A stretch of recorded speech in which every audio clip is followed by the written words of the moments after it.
আপনি যদি একজন সৌদি আরব প্রবাসী হয়ে থাকেন তাহলে এই ভিডিও সম্পূর্ণ শোনার পরে আপনার মন খুশি হয়ে যাবে। আপনার মন, দিল, প্রাণ ঠান্ডা হয়ে যাবে। হ্যাঁ, কেমন হয়? ভেবে দেখুন তো কেমন হয়? যদি মাত্র ৳২০,০০০ দিয়ে বিমান ভাড়া ৳২০,০০০ বিমান ভাড়ায় জেদ্দা শহর থেকে ঢাকায় এসে পৌঁছাতে পারবেন। মাত্র ৳২০,০০০ দিয়ে। মদিনা থেকে মাত্র ৳২০,৫০০ দিয়ে ঢাকায় পৌঁছাতে পারবেন। মাত্র ৳২০,৫০০ বিমান ভাড়ায়। কেমন হয়? ভেবে দেখুন তো? হ্যাঁ। আপনি হয়তো ভাবছেন আমি মজা করতেছি না। এটাই বাস্তব। এটাই আমাদের নতুন বাংলাদেশ। ডক্টর ইউনূসের হাত ধরে বাংলাদেশ এগিয়ে যাবে ইনশাআল্লাহ যতদিন নির্বাচন না হোক আর নির্বাচনই হোক। দেখুন মাত্র ৳২০,০০০ দিয়ে জেদ্দা থেকে আপনি বাংলাদেশে ঢাকা এয়ারপোর্টে এসেও পৌঁছতে পারবেন মাত্র ৳২০,০০০ দিয়ে। মদিনা থেকে ৳২০,৫০০ দিয়ে। এই বিশেষ ব্যবস্থার আওতায় সৌদি আরব ও বাংলাদেশ মিলিয়ে মোট ৮০,০০০ টিকিট বিক্রির লক্ষ্য নির্ধারণ করা হয়েছে। এর মাধ্যমে একদিকে যেমন প্রবাসী কর্মীরা উপকৃত হবেন, অন্যদিকে রাষ্ট্রীয় বিমান ব্যবস্থা বিমান বাংলাদেশ এয়ারলাইন্স আর্থিকভাবে উল্লেখযোগ্য লাভের মুখ দেখবে। এই উদ্যোগের মাধ্যমে তা কার্যকরভাবে কাজে লাগানো সম্ভব হবে।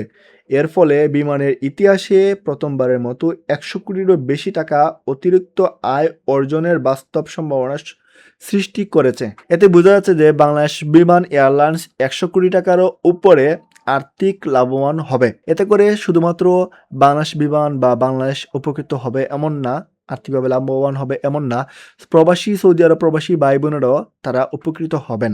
জেদ্দা থেকে ঢাকা মাত্র ৳২০,০০০ সর্বনিম্ন ভাড়া। আর যারা রিটার্ন টিকিট নিয়ে আসবে অর্থাৎ জেদ্দা থেকে ঢাকা, ঢাকা থেকে আবার জেদ্দা, তাদের জন্য বিমান ভাড়া হচ্ছে মাত্র ৳৪০,০০০ অর্থাৎ সর্বমোট ৳৪০,০০০। আর যারা মদিনা থেকে আসবেন এবং যাবেন তাদের জন্য ভাড়া হচ্ছে সর্বনিম্ন মদিনা থেকে ঢাকা ওয়ান রুট ৳২০,৫০০।